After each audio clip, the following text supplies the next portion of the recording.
Welcome back, everyone. Today we're going deep, deep into Bridgerton territory. Deeper than Lady Whistledown's gossip column. You could say that.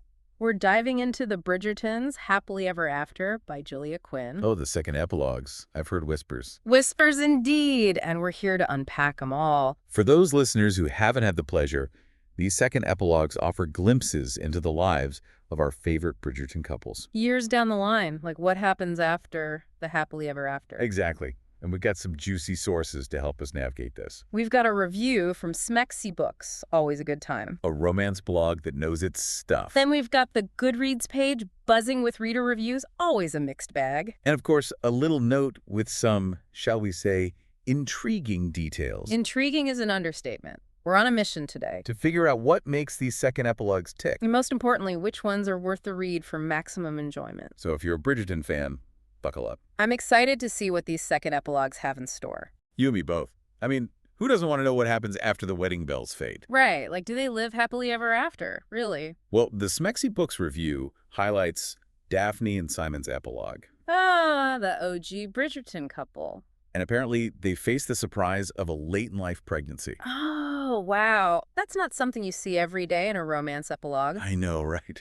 Throws a wrench in their perfectly planned lives. And on top of that, Simon finally confronts those unopened letters from his father. Talk about unresolved issues coming back to haunt you. It makes you wonder how those letters could possibly affect their happily ever after. Definitely adds a layer of tension. You know, I was really curious about Violet, the Bridgerton matriarch. She gets her own novella in this collection, right? Yeah, but I was a little surprised by the direction Quinn took.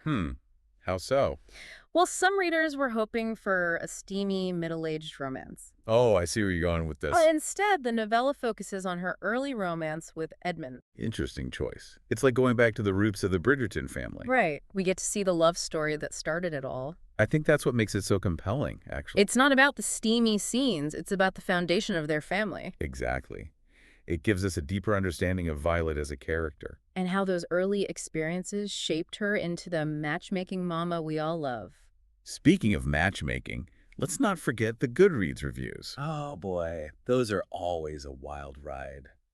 As you might expect with any collection of short stories, there are mixed reactions. Yeah, some readers loved the heartwarming family moments. While others craved a little more, shall we say, passion. One reviewer even specifically mentioned wanting to read about Violet getting some nookie. And they were rather disappointed. It's a hilarious reminder that every reader brings their own baggage to a book. Absolutely. But it also shows how powerful a well-told love story can be. Even if it doesn't involve any, Nookie? Precisely. Yeah. Sometimes the most tender moments are the most impactful. Now, the Smexy Books reviewer highlighted Francesca and Michael's epilogue. As particularly moving, right?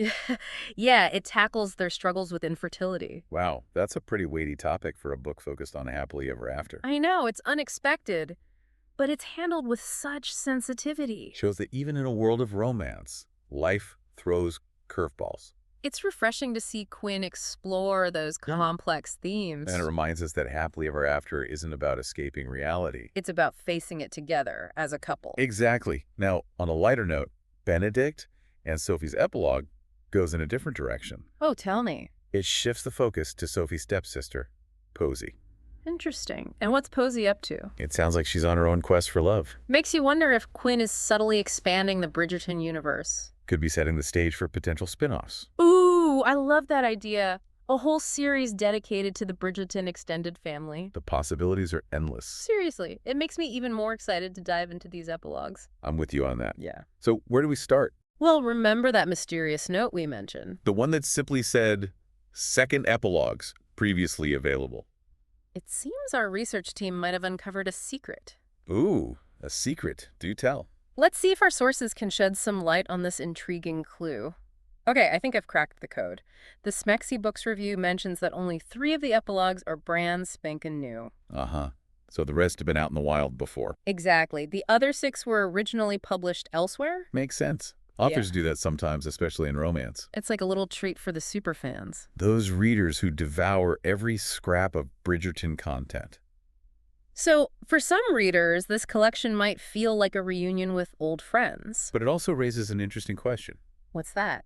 Does knowing this impact the reading experience? Good point. Does it make the collection feel less special? Or does it add a layer of appreciation for Quinn's dedication to her fans? It's a tough one. I think it depends on the reader, really. Some might feel a little cheated if they were expecting all new material.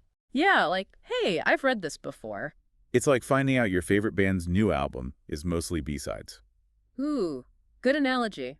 Still good music, but not quite the same. Right. But for others, it might be a delightful trip down memory lane. A chance to revisit those heartwarming moments? Maybe catch some details they missed? And let's not forget the convenience factor. Having all the epilogues in one place. Exactly. It's a treat for fans who might miss them the first time around. Or for those who just want to re-experience the Bridgerton magic. It's like a Bridgerton family reunion on the page. Speaking of family, there's one epilogue that stood out in the Goodreads reviews. Oh, which one? Eloise and Philip's. It's told from their daughter Amanda's perspective. Wow, that's a unique approach for Julia Quinn. I know, right? A departure from her usual style. It allows for a different kind of intimacy, don't you think? Seeing Eloise and Philip through their daughter's eyes. Exactly. Adds a new layer of complexity to their relationship. Though the Goodreads reviews were a bit mixed on Amanda as a narrator. Really? How so? Some found her voice engaging, while others thought she was a bit too precocious. It's funny how different readers can have such varying reactions to the same character. It's the beauty of reading. Everyone brings their own experiences to the table. Speaking of different experiences, remember that Goodreads user who wanted Steamy Violet? Oh, yeah. The one hoping for some nookie in Violet's novella. Well, that epilogue might not deliver on that front. But there is one that seems to offer a more passionate love story. The Smexy Books reviewer specifically praised Francesca and Michael's epilogue.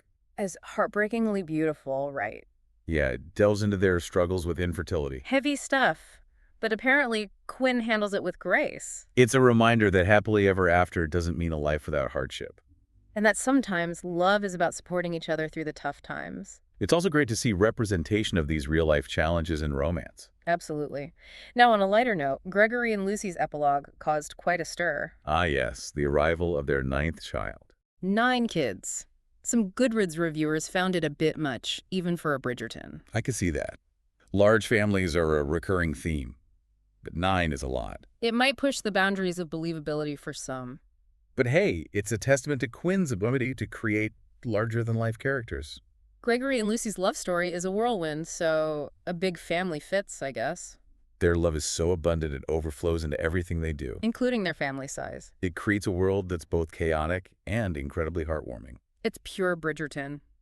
And speaking of Bridgerton charm, the Smexy Books review also highlighted Anthony and Kate's epilogue. Oh, what are they up to? Still as fiery as ever. Apparently. We had a glimpse into their competitive spirit during a Pall Mall match. The Bridgerton family's annual Pall Mall game. The one and only. And of course, Anthony and Kate take it to the next level. I can just picture the sparks flying between them. Even years into their marriage, they still have that spark. It's a reminder that a little bit of playful rivalry can keep a relationship fresh. But beneath the banter, there's a deep love and respect between them. Exactly. Quinn uses these lighter moments to reveal deeper truths about her characters. So, as we dig into these second epilogues, it's clear they offer more than just fluff. It's not just about revisiting familiar faces. It's about exploring how love evolves. We see the complexities of marriage, the joys and challenges of family life. It's about growth, resilience, the enduring power of human connection. And sometimes it's about the arrival of a surprise 9th child. Or a long-lost treasure finally unearthed. Or a cutthroat game of Pall Mall that ends in laughter and bruised egos. It's all part of the Bridgerton tapestry, a world that keeps readers coming back for more. And speaking of coming back for more, let's circle back to that mysterious note. Second epilogues, previously available. What does it tell us about fandom? About the desire for more, for continued engagement with beloved stories. It's fascinating to think about how these epilogues were originally released. Maybe as bonus features or standalone ebooks. It speaks to the power of fan communities and their influence on authors. It's like a constant conversation between Quinn and her readers. She gives them what they want. More Bridgerton. And the readers are rewarded with these little treasures, these extra moments of joy. It makes you wonder if this collection is just the tip of the iceberg. Could there be more second epilogues on the horizon? Maybe even a whole series dedicated to the Bridgerton children. The possibilities are endless. You know, as we're wrapping up here, I'm thinking about these second epilogues, and I'm curious, What kinds of second epilogues do you find yourself kind of like gravitating towards? Oh, that's an interesting question. For me, I think the ones that really explore how these relationships evolve, Okay. over time, like we talked about Daphne and Simon with the late-in-life pregnancy, Yeah. Francesca and Michael with the infertility struggles. Like, in those moments, you really see how strong their love is, Yeah. It's so true. Like, it's not always sunshine and roses, right? right? Do you think- And it makes you think about your own life and your own relationships. Absolutely. And what I love is how Quinn is able to balance those heavier, Mm. you know, uh, emotional moments with those lighter comedic moments that we all love about the Bridgerton world. Yes, exactly like Anthony and Kate with the Pall Mall. Yes. And Gregory and Lucy with their 9th child. It's like, Oh my goodness. you know, Always a surprise. always a surprise, and it keeps you on your toes. Right. It's like she's giving us a little wink. You know, Uh-huh. life is messy, but we can laugh about it. Exactly. Life is messy. Love is messy, but it's all part of the journey, right? Right. And I think that's what makes these second epilogues so appealing. Okay. They offer this sense of comfort and familiarity, like revisiting old friends. Yeah. Watching their families grow their bonds deep, and you see their love stories Yeah. continuing to unfold. It's heartwarming. And unpredictable in a way that's still familiar, you know? Exactly. It's Yeah. like you're getting a sneak peek into the next chapter of their lives. Uh-huh. And I think that's the real magic of the Bridgertons, happily ever after. Yeah. It allows us to step back into this world that we love, reconnect with these characters that feel like family, Yeah. and really just revel in that enduring power of love and connection. It's a good reminder that Mhm. even in a world of grand balls and whirlwind romances, sometimes the truest happiness lies in those simple everyday moments, That's beautiful. with those that we cherish most. Ah, I love that. And so we come to the end of our deep dive into the Bridgertons, happily ever after. Mhm. Feeling very warm and fuzzy inside, I think. A little bit of Bridgerton magic always does the trick. It does. And, maybe we'll revisit those Bridgerton novels now. Always a good time for a reread. I think so. And for those who haven't yet experienced the Bridgerton world, What are you waiting for? Jump in. it's full of wit, charm, romance. And, of course, happily ever afters. Well, we hope you've enjoyed this exploration of second epilogues, reader expectations, and all those joys of revisiting our favorite characters. Until next time, happy reading, everyone.